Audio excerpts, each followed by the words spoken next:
오늘 본문의 말씀을 우리는 네 번째로 생각하게 됩니다. 처음에는 하나님의 말씀을 떠난 인생들이 곤고한 삶의 순간을 살아갈 수밖에 없다라고 하는 것을 생각하였고요. 둘째는 하나님의 말씀에 의지함으로 우리의 삶 속에 일어나는 하나님의 이적과 기사가 있음을 우리는 생각하였습니다. 세 번째는 우리의 삶 속에 정말 필요한 것이 있다면 믿음이 회복되어지고 신앙이 회복되어져야 합니다라고 하는 내용이었습니다. 신앙의 아름다움이 회복되어질 때에 참다운 인생을 살 수 있다라고 성경은 가르치고 있습니다. 오늘은 신앙을 회복한 이들이 감당할 믿음의 사명을 생각하기를 원합니다.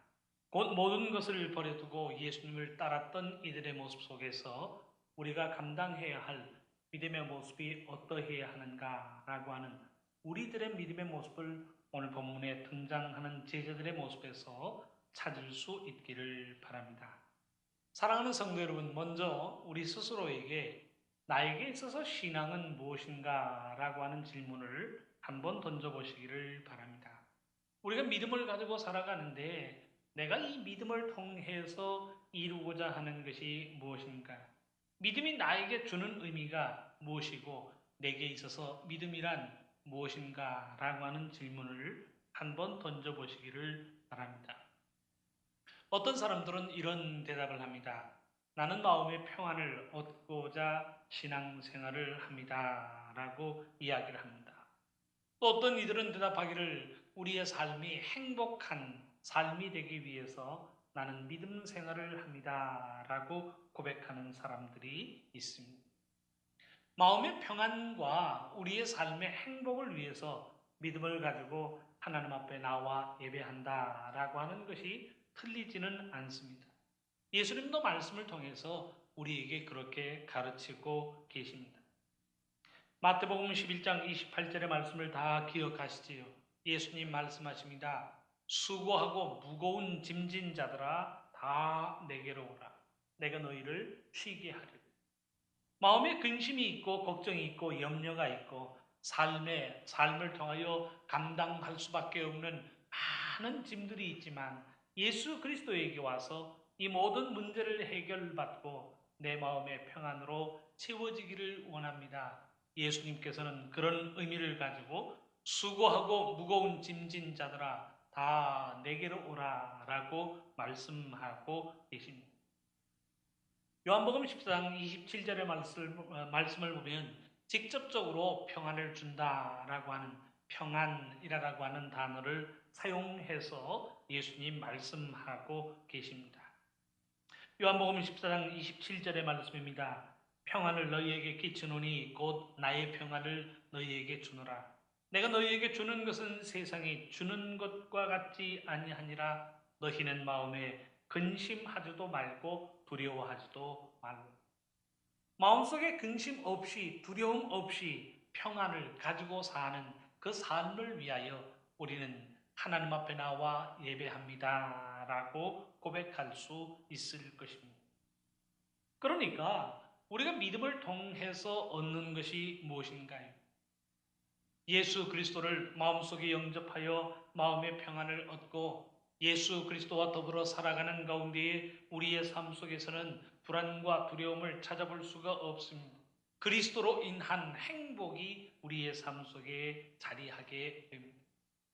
이처럼 마음의 평안과 우리의 삶의 행복을 위하여 나는 믿음을 가지고 살아갑니다 라고 하는 말이 틀린 것은 아닙니다.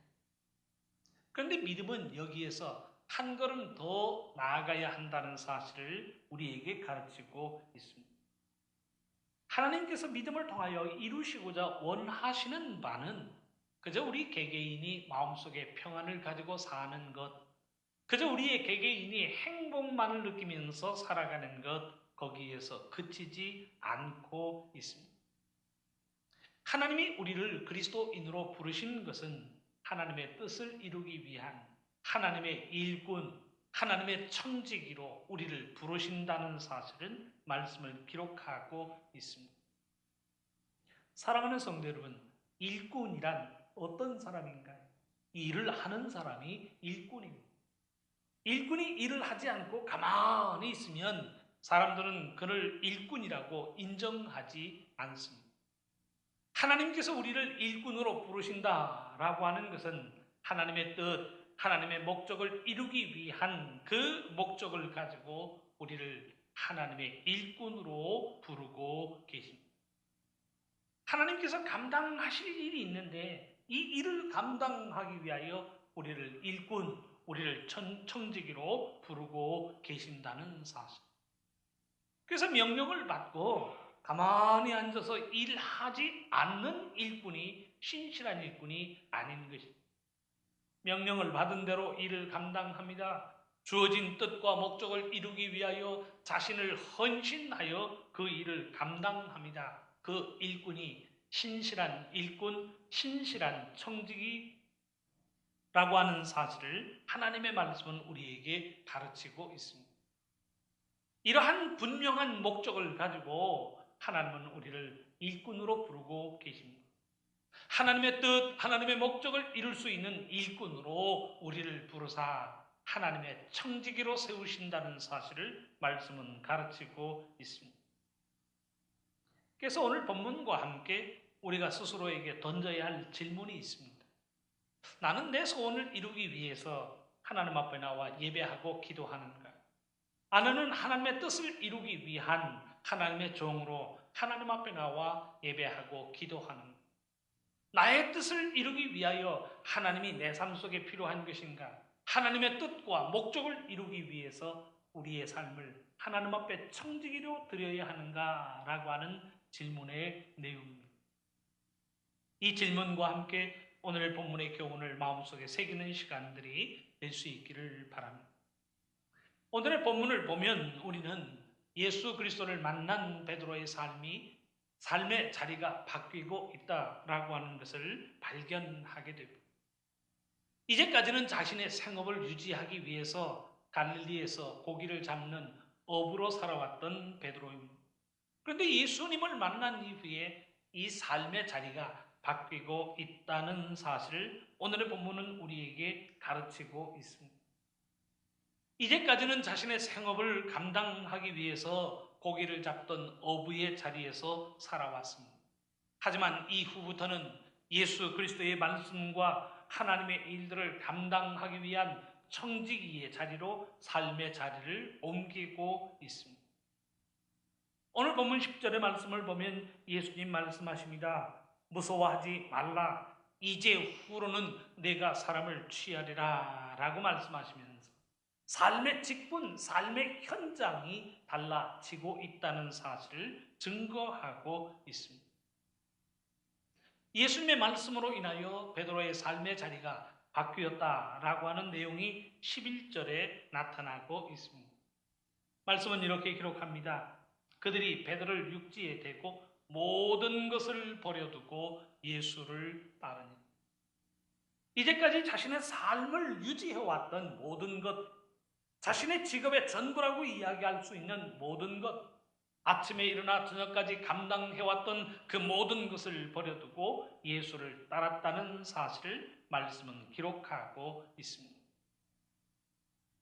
사랑하는 성도 여러분, 오늘 본문의 장면과 함께 생각할 수 있는 내용이 마태복음 4장에는 기록되어져 있습니다. 예수님께서 갈릴리에 오사 고기 잡는 베드로와 안드레, 야고보와 요한을 제자로 부르고 계시는 내용이 요한복음 4장에는 기록되어져 있습니다. 그런데 이 마태복음에는 누가복음에서처럼 이야기하는 것처럼 고기를 많이 잡은 체험 이후에 예수님께서 나를 따라 오너라 라고 말씀하고 계시는 것이 아닙니다. 그래서 고기 잡고 있는 베드로와 안드레, 또 나아가서 야고보와 요한에게 나를 따라 오너라 라고 말씀하셨다는 내용이 기록되어져 있습니다. 마태복음 4장 19절과 20절의 내용이 이렇게 기록됩니다. 말씀하시되 나를 따라오라. 내가 너희를 사람을 낚는 어부가 되게 하리라 하시니 그들이 곧 그분을 버려두고 예수를 따르니라 말씀은 기록하고 있습니다. 뒤이어서 야고보와 요한도 부르고 계시는데 성경에는 보시고 부르시니라고 하는 표현으로만 나타나고 있습니다. 누가복음에서처럼 말씀에 의지하여 그물을 내렸더니 많은 고기가 잡혔다는 언급이 마태복음에는 나타나지 않고 있습니다. 그런데 공통적인 내용은 예수님이 부르신 부르심으로 인하여 제자들의 삶의 처소가 달라졌다는 사실을 우리에게 일깨워주고 있습니다. 마태복음 4장 22절의 말씀입니다. 그들이 야고보와 요한을 이야기합니다. 그들이 곧 배와 아버지를 버려두고 예수를 따르니라 라고 말씀은 기록하고 있습니다. 그러니까 베드로와 안드레, 야고보와 요한 반평생 동안 고기를 잡으면서 어부가 자신들의 생업이었던 이들이 예수 그리스도를 만남으로 삶의 자리가 바뀌어지게 되었다라고 하는 사실을 일깨워주고 있습니다. 이제까지는 어부로 살아왔던 사람이 이제까지는 아침에 일어나면 갈릴리 바다에 배를 띄워서 그물을 내려 고기를 잡고 그 잡은 고기를 파는 것으로 자신의 삶을 이끌어왔던 사람들이 오늘 본문에 등장하는 베드로와 그의 동료들이라는 사실을 가르치고 있습니다. 그런데 예수님이 부르시는 부름의 순간에 자신의 삶의 자리가 바뀌어지고 있습니다. 예수님을 만난 이후에 자신의 직업이, 자신의 삶의 처소가, 자신이 활동하는 활동의 내용 전부가 바뀌어지고 있다는 사실을 일깨워주고 있습니다. 어부에서 제자로 삶이 바뀌어진 거예요. 갈릴리에서 예루살렘으로 삶이 바뀌어지고 있습니다. 자신의 집을 중심으로 해서 살았던, 생업을 중심으로 해서 살았던 자신의 삶이 예수 그리스도의 사역에 함께 동참하는 제자의 삶으로 바뀌어지고 있습니다. 다른 표현으로 하자면 이제까지는 자신의 꿈을 이루기 위한 삶의 과정을 살아오고 있습니다. 고기를 많이 잡아서 많은 돈을 벌고 많은 돈을 벌어서 잘 살아보자 라고 하는 자신의 계획, 자신의 뜻, 자신의 목적을 이루기 위하여 살아왔다면 예수님을 만난 이후에는 삶의 스타일이 바뀌어지고 있습니다. 자신의 뜻이 아니라 하나님의 뜻, 자기의 계획이 아니라 주님의 계획, 자기의 시간 계획대로 살아가는 것이 아니라 예수님의 걸음을 따라 살아가고 있는 삶의 변화가 일어나고 있음을 우리에게 일깨워주고 있습니다. 사랑하는 성도 여러분, 우리는 여기에서 믿음의 의미와 함께 하나님께서 우리를 부르시는 소명, 또한 하나님께서 우리를 보내시는 사명의 의미가 무엇인가, 소명과 사명이라는 개념을 정의할 필요가 있다고 생각합니다. 사랑하는 성도 여러분, 소명이란 무엇인가요? 소명이라고 하는 건 영어로 calling, 하나님께서 우리를 부르시는 그 부르심을 이야기합니다. 하나님께서 나를 부르세요. 하나님께서 우리를 부르고 계십니다. 하나님이 우리의 이름을 부르시면서 하나님 앞으로 나와 하나님 만나기를 원하고 계십니다. 이처럼 하나님께서 나를 부르시고 우리를 부르시는 순간, 곧 그 순간이 소명의 순간입니다. 그런데 하나님께서 왜 부르실까요? 하나님께서 심심하셔서 부르실까요? 하나님께서 왔나 오지 않았나 라고 하는 걸 알아보기 위하여 출석 삼아 부르고 계시는 것일까요? 아닙니다. 하나님이 부르시는 부르심의 소명에는 하나님께서 무엇인가 일을 맡기고자 원하신다는 하나님의 뜻과 관련을 가지고 있습니다. 누군가를 부르실 때에는 그에게 맡겨야 할 일이 있기 때문에 부르시는 거예요. 하나님께서 누군가를 찾으실 때에는 그 찾는 일을 통하여 하나님께서 이루시고자 원하시는 분명한 뜻, 분명한 목적을 가지고 그 인생을 찾으신다는 사실을 말씀은 가르치고 있습니다. 하나님이 사무엘을 부르십니다. 사무엘상 3장 10절의 말씀을 보면 여호와께서 임하여 서서 전과 같이 사무엘아 사무엘아 부르시는지라. 사무엘이 이르되 말씀하옵소서 주의 종이 듣겠나이다. 하나님께서 사무엘을 부르실 때에는 그에게 말씀을 주고 말씀 증거를 통해서 무엇인가 감당해야 할 하나님의 일이 있기에 하나님께서는 사무엘을 찾고 계십니다. 하나님께서 이사야 선지자를 부르실 때에도 마찬가지, 내가 누구를 보내며 누가 우리를 위하여 갈꼬라고 하나님께서 그 누군가를 찾고 계십니다. 이스라엘 모든 민족에게 나아가 하나님의 뜻이 무엇인지, 하나님의 명령이 무엇인지 말씀을 증거할 자를 찾는다는 목적을 가지고 내가 누구를 보내며 누가 우리를 위하여 갈꼬라고 하시면서 그 누군가를 찾고 계십니다. 이처럼 하나님께서 누군가를 지명하여 부르시는 그 순간이 하나님의 콜링, 소명의 순간이라는 사실. 그런데 성경에서 보이고 있는 소명의 순간은 반드시 사명과 관련되어져 있습니다. 사명은 무엇인가요? 영어로 표현하자면 미션입니다. 하나님께서 맡겨주신 그 일을 이루기 위해서 파송되어지는 순간이 곧 사명의 순간입니다. 하나님께서 모세를 부르사 모세에게 임무를 주십니다. 내 백성 이스라엘을 애굽 땅에서 구출하여 내라라고 하는 임무를 주십니다. 그리고는 애굽으로 가라라고 말씀하고 계세요.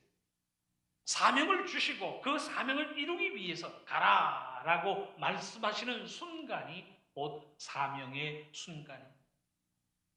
하나님께서 요나를 부르사 요나에게 니느웨로 가라라고 말씀하고 계십니다. 왜 가는 것일까요? 가서 하나님의 말씀을 증거하여 이 니느웨로 하여금 회개케 하라라고 하는 사명을 주시고 사명을 이루기 위하여 니느웨로 가라라고 말씀하고 계십니다. 이 모두는 하나님께서 부여하여 주신 임무를 완수해야 한다는 사명과 관련이 되어 있습니다. 사랑하는 성도 여러분, 하나님께서 우리를 부르시는 소명과 우리를 파송하는 사명에는요, 깊은 연관성을 가지고 있습니다. 사명자로 파송하시고 사명자로 하나님의 일을 감당하기 위해서 우리의 이름을 부르시면서 소명의 자리로 우리를 찾고 계십니다. 하나님께서 우리를 소명으로 부르시는 것은 그저 우리의 문제를 해결해 주시기 위해서만 부르시는 것이 아니라는 것. 우리가 어려움을 당하고 있으니 어려움의 문제를 해결해 주시는 것, 그것만을 위해서 우리를 찾고 계시는 것이 아니에요. 우리가 고생을 하고 어려움을 당하니 그 고생을 없이 하여 주시고 어려움을 해결하여 주시기 위해서 우리의 이름을 부르고 계시는 것이 아니라는 사실. 하나님이 우리를 부르시는 소명에는요, 무엇인가 임무를 주어서 그 임무를 이루기 위한 사명으로 우리를 찾고 계시는 것입니다. 하나님의 뜻과 하나님의 목적을 이루기 위한 사명자로 파송하기 위하여 우리의 이름을 부르고 계신다는 사실을 하나님의 말씀은 우리에게 교훈하고 있습니다. 오늘의 본문의 분위기도 마찬가지. 예수님께서 베드로를 찾아오셨습니다. 무엇 때문에 찾아오셨나요? 그저 밤이 새도록 그물을 던졌지만 고기 잡은 것이 없다라고 하는 그 문제를 해결해 주시기 위해서, 단순히 그 문제를 해결해 주시기 위해서 예수님께서 베드로를 찾아오고 계신가요? 밤이 새도록 수고하였지만 잡은 것이 없는 그 모든 모습이 불쌍해서 내가 한 번에 큰 고기를 잡게 해주겠다, 그것만 위해서 예수님께서 베드로를 찾아오고 계시는 것이 아니지. 예수님께서 베드로를 찾아오시는 순간에 그를 부르고 계시는 것. 베드로의 삶, 야고보와 요한의 삶을 통하여 이루시고자 원하시는 분명한 뜻을 가지고 예수님께서는 베드로를 찾아오고 계십니다. 그리고는 말씀하세요. 나를 따라오라. 내가 너희로 사람을 낚는 어부가 되게 하리라. 오늘 본문의 표현대로 한다면 이후로는 내가 사람을 취하리. 지금까지는 고기를 잡고 살았지만 이후로는 사람을 취하고 사람을 잡는 삶을 살 것이다 라고 하는 그 뜻과 목적을 가지고 예수님 베드로를 찾아오고 계십니다. 그저 고기 잡는 어부가 아닌 사람을 취하고 사람을 얻는 전도자로 살아간다는 목적을 가지고 예수님 베드로를 찾고 계십니다. 사람들에게 복음을 증거하고 사람들에게 하나님의 길을 소개하는 전도자, 선교사로 살아야 한다는 믿음의 목적, 믿음의 사명을 가지고 예수님 베드로를 찾아오고 계십니다. 예수님의 행보의 목적이 그러하다면 예수님이 우리의 삶 속에 오사 우리의 이름을 부르고 계시는 그 뜻과 목적은 무엇인가요? 우리의 소원을 이루기 위해서 우리가 하나님 앞에 나와 예배하고 기도하고 간구하는 것일까요? 내가 삶을 통해서 이루고자 원하는 많은 기도의 제목, 많은 계획들이 있는데 하나님께서 이 계획들만 이루어 주신다면 나는 더 이상의 소원이 없습니다. 내 뜻, 내 계획, 내 소원을 이루기 위하여 우리가 하나님 앞에 예배하고 있는가라고 하는 질문입니다. 그저 영육간에 강건하고 이 땅 위에서 행복하게 살면 됩니다. 하나님 그 뜻, 그 목적 이루어 주시기를 원합니다. 기도하고 간구한다면 그 뜻과 그 목적은 누구의 뜻이며 누구의 목적인가라고 하는 질문입니다. 사랑하는 성도 여러분, 하나님께서 우리를 하나님의 자녀로 부르고 계시는 것은 나의 뜻, 나의 목적을 이루기 위해서 부르고 계시는 것이 아니지.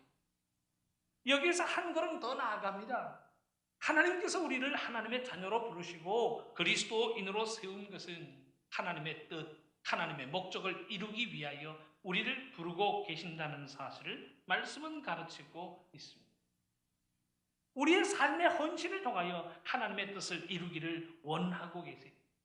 우리의 헌신과 봉사를 통하여 하나님의 원하시는 바를 이루시려고 우리를 부르사 하나님의 소명을 맡겨주시고 우리를 사명자로 파송하고 계신다는 사실을 하나님의 말씀은 가르치고 있습니다.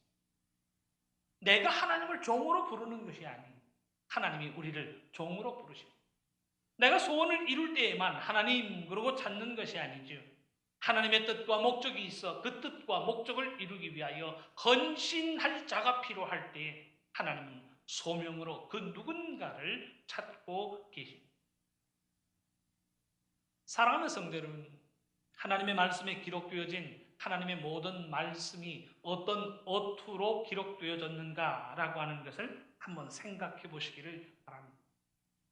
하나님께서 그 누군가에게 부탁하고 당부하는 그런 어떤 부탁하는 내용으로 말씀이 기록되어져 있지 않습니다. 하나님께서 우리에게 사랑해 줄래? 사랑하면 참 좋을 텐데 용서하면 안 되겠니? 우리에게 양해를 구하는 내용으로 하나님의 말씀이 우리에게 주어지지 않았다는 사실을 우리는 분명히 압니다. 기록된 하나님의 말씀을 보면 전부요 명령어로 기록되어져 있습니다. 명령어로 기록되어져 있다라고 하는 것은 무엇인가요? 우리의 삶을 통해서 이루시고자 원하시는 뜻과 목적을 가지고 우리를 사명자로 파송하고 계시는 것이에요. 그러니 하나님의 말씀은 가라 명령어지요. 전하라 하나님의 명령입니다. 일어나라 비추라 라고 하는 하나님의 말씀이 전부 명령어로 되어 있는 것은 우리의 삶을 통하여 이루어야 할 하나님의 사명이라는 사실을 우리에게 가르치고 있습니다. 선택이 아니 하지 않으면 안 되는 하나님의 명령이요. 그 뜻과 목적을 이룰 때에 우리의 삶은 신실한 하나님의 일꾼, 하나님의 충성된 종이라 평가되어질 수 있는 것입니다. 사도 바울이 고린도전서에서 이런 고백을 합니다. 고린도전서 9장 16절의 말씀이 내가 복음을 전할지라도 자랑할 것이 없으면 내가 부득불할 일입니다. 만일 복음을 전하지 아니하면 내게 화가 있을 것이다.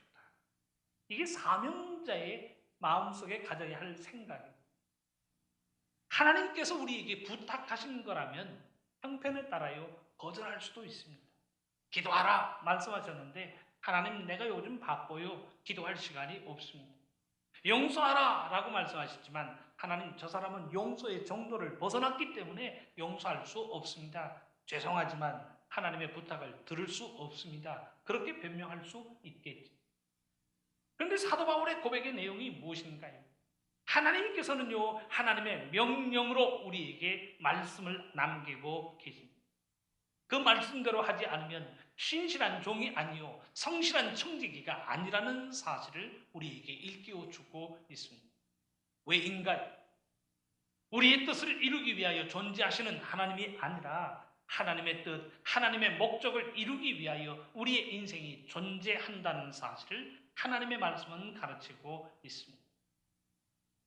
부탁이라면 형편에 따라 거절할 수도 있습니다. 그런데 하나님의 모든 말씀은 부탁으로 우리에게 주어지지 않고 있습니다.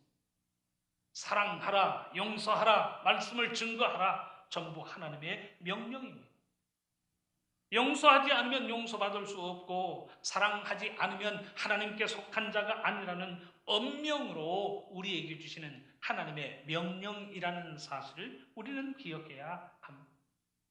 그 명령으로 하나님께서 우리에게 말씀을 주십니다. 전하라, 증거하라, 분부한 모든 말씀을 너의 마음속에 생겨 하나라도 망각됨이 없게 하라 우리에게 명령하고 계십니다.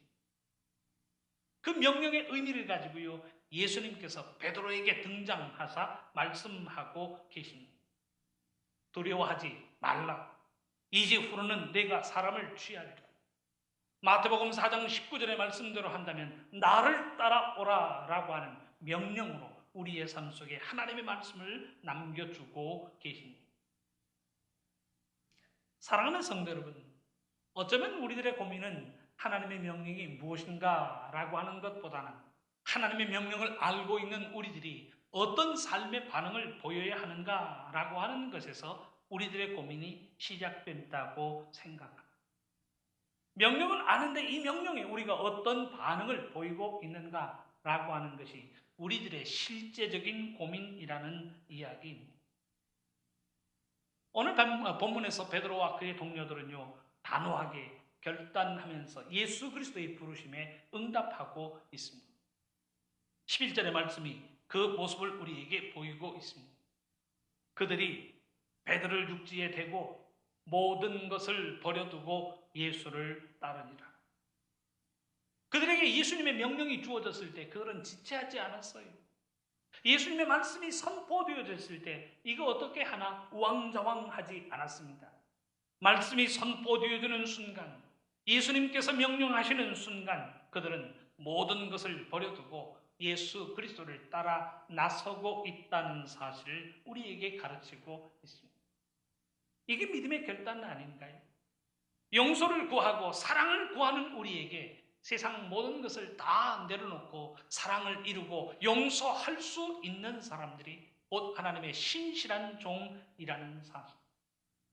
적어도 우리가 그리스도를 쫓아가는 그리스도의 제자들이요 하나님의 자녀가 맞다면 하나님께서 우리에게 무엇을 말씀하시고 무엇을 명령하시든지 그 명령과 뜻을 이루기 위하여 결단해야 한다는 사실을 말씀은 우리에게 가르치고 있습니다.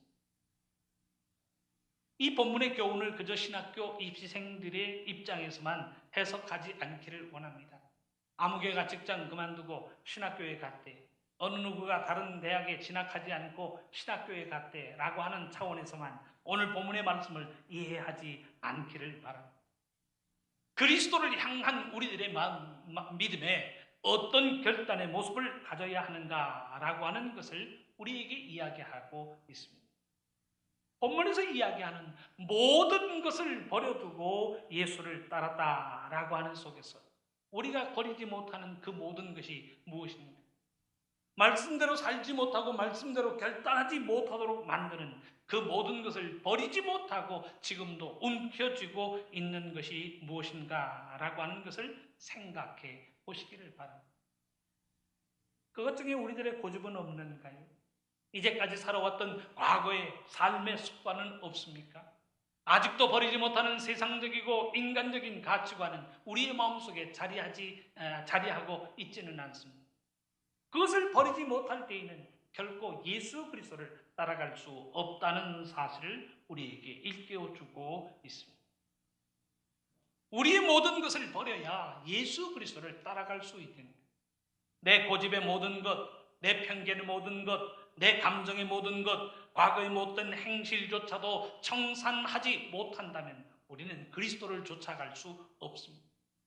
쫓아가기를 원한다면 내 생각의 모든 것, 내 삶의 습관적인 모든 것, 세상적이고 인간적인 모든 감정들을 내려놓을 때 예수 그리스도를 따라갈 수 있다는 사실을 말씀은 가르치고 있습니다. 예수님의 말씀처럼 자기를 부인하는 자가 십자가를 지고 예수 그리스도를 따라갈 수 있다는 사실을 말씀은 가르치고 있습니다. 사랑하는 성도 여러분, 여러분들은 기러기를 좋아하시나요? 뭐 요즘 기러기 아빠라고 하는 것 때문에 기러기가 우리들 사이에서 많은 화제가 되고 있습니다. 제가 좋아하는 새 중에 하나가 이 기러기입니다. 철새로 살아가는데 이 기러기가 겨울과 여름, 이 겨울을 나기 위해서 남쪽으로 내려왔다가 다시 또 북쪽으로 이동하는 이 이동하는 거리를 따져보면 가장 긴 거리를 비행하는 새로 알려져 있습니다. 보통 1년에 지구 한 바퀴에 해당되는 4만 킬로미터를 이동하는 것으로 알려져 있습니다.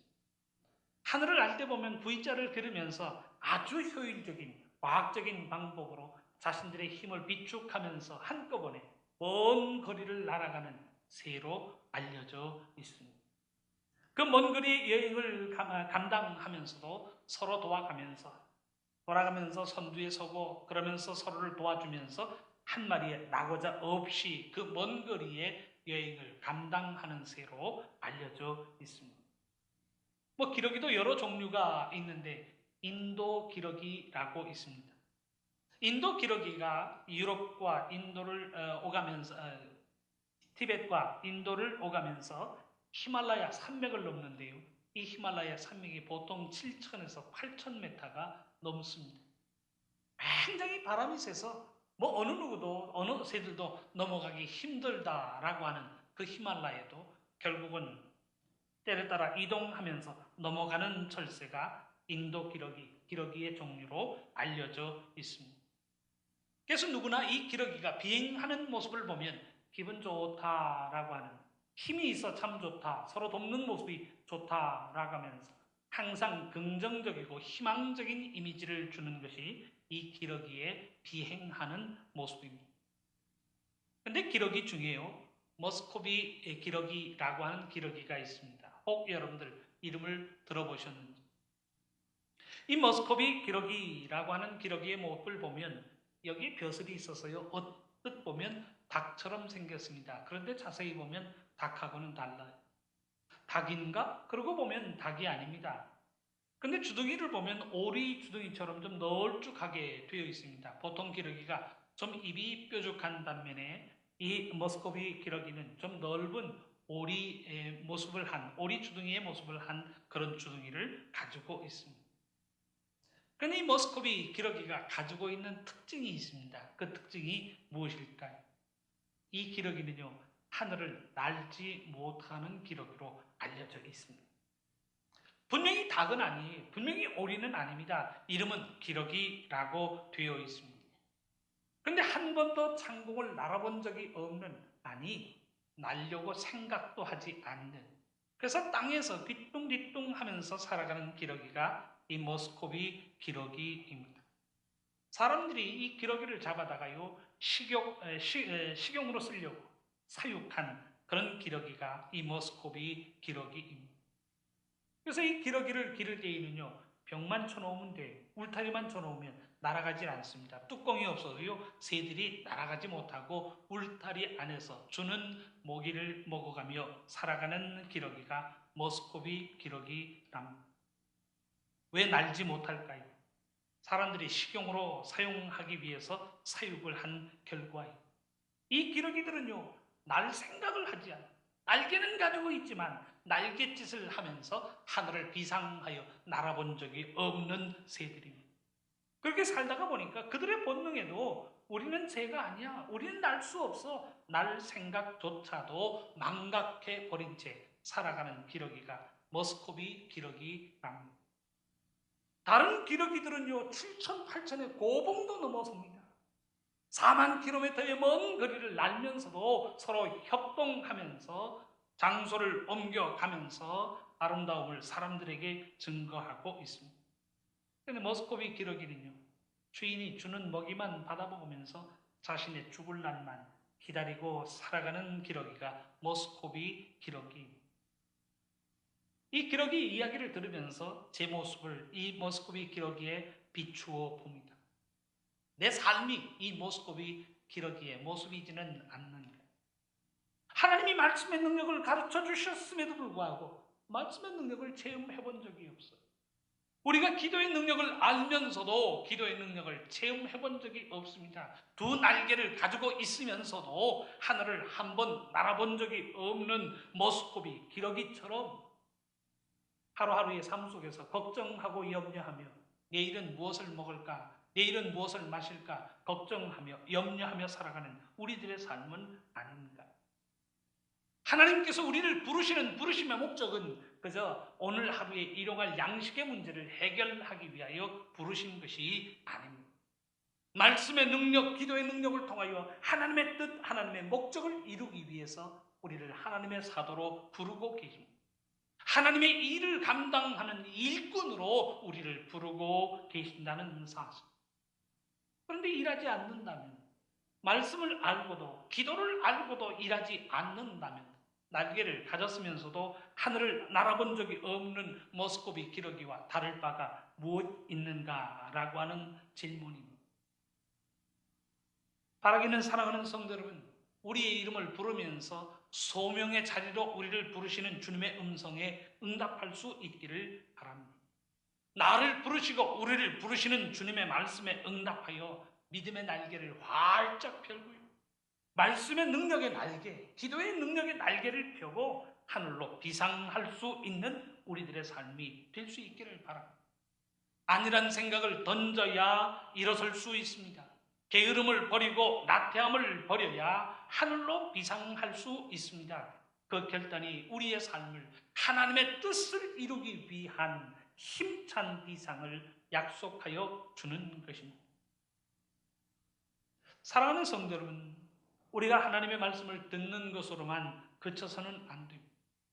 베드로가 하나님의 말씀을 듣는 것, 예수 그리스도의 말씀을 듣는 것으로만 그치지 않았습니다. 나는 죄인이로소이다, 나를 떠나소서라고 하는 신앙의 고백으로만 그치지 않았습니다. 모든 것을 버려두고 예수 그리스도를 따라가고 있습니다.